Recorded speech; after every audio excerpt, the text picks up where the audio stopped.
Hey, Jameson Spencer here. I want to show you how I use the TMJ Tutor to help my patients understand what's going on in their jaw.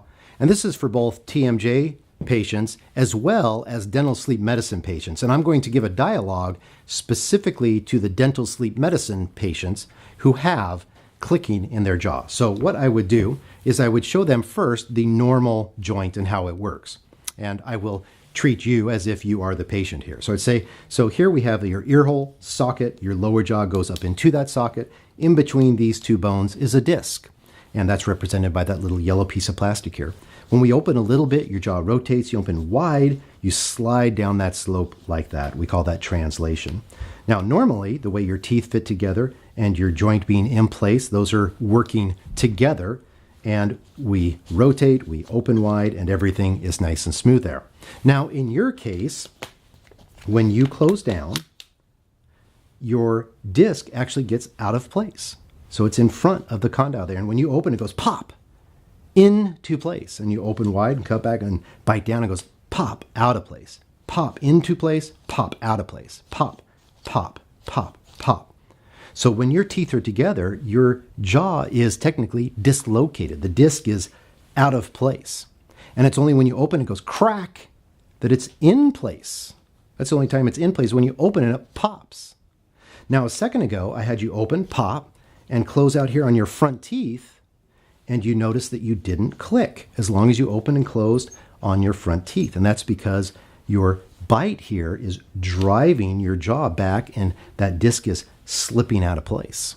So as long as you didn't put your teeth together after opening and popping onto place, you're okay. Now we're going to be treating you with an oral appliance for your sleep apnea. And what that is going to do is that's going to go in between your teeth here. And it will actually tend to keep you on this disc throughout the night, because you're going to have to open big to put it in your mouth, and it's not going to let your teeth touch together. So it's actually going to hold you on the disc. Now that's good, because right now your disc is out of place almost all the time. You know, may spend maybe a couple minutes a day in place, but mostly it's out of place. And now you're going to go to 6, 7, 8 hours a day with the disc in place, and that's a good thing. However, when you take this appliance out in the morning, your bite is probably going to feel real weird. Your jaw is going to be kind of forward like this. And what I'm going to need you to do is basically dislocate your jaw to get your teeth to touch. Off script for a second. So at this point, the patient will kind of nod their head like, yeah, okay. But I know they don't completely understand, right? Because this is weird, right? So I'll say, so let me go over that again. I see that you're shaking your head there or nodding your head that you understand, but let me go over that again real quick. So again, when you open, you pop into place. The appliance is going to help keep you in place.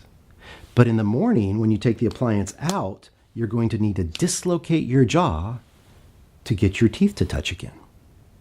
At this point, the patient will typically say, what if I don't want to dislocate my jaw? And I'll say, yeah, that's a great question. So what sometimes will happen is your body will kind of want to keep your jaw located, relocated. So you are dislocated, and we are going to relocate, so to speak, your jaw with this oral appliance as a side effect of treating your sleep apnea. And you may find that it's really difficult for you to get your jaw to go back to where it used to be, to dislocate it. And you may find that when you do dislocate it to back where it is right now, maybe that results in headaches or jaw pain or muscle pain or something.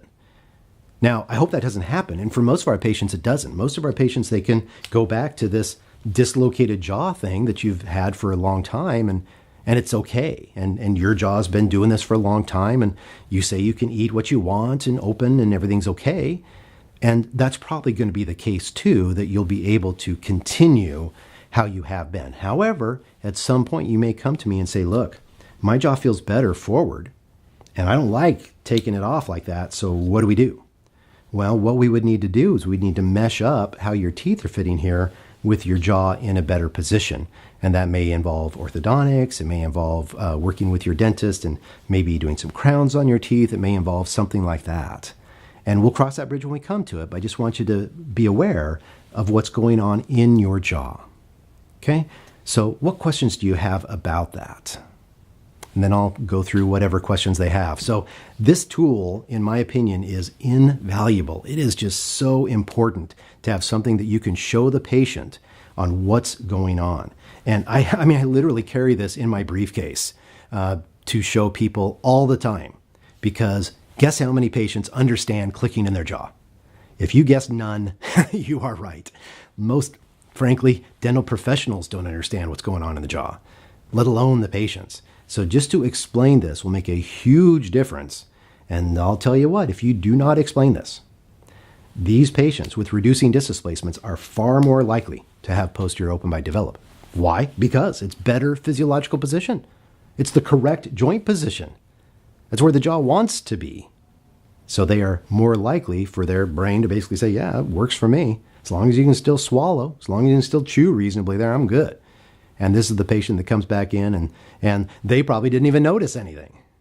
And they say, you find out that their back teeth don't touch. So I strongly consider getting this. I think the only place you can get this now is Great Lakes Orthodontics, called the TMJ Tutor. I could be wrong, but I think that's where I'm getting them now. We used to get it from a company that has now gone out of business. But Great Lakes Orthodontics, I'm almost positive they are the ones that have this. There may be other sources for this, but strongly consider getting this tool, or at least some tool like it, so that you can adequately and easily and visually explain to your patients what's going on in their jaw.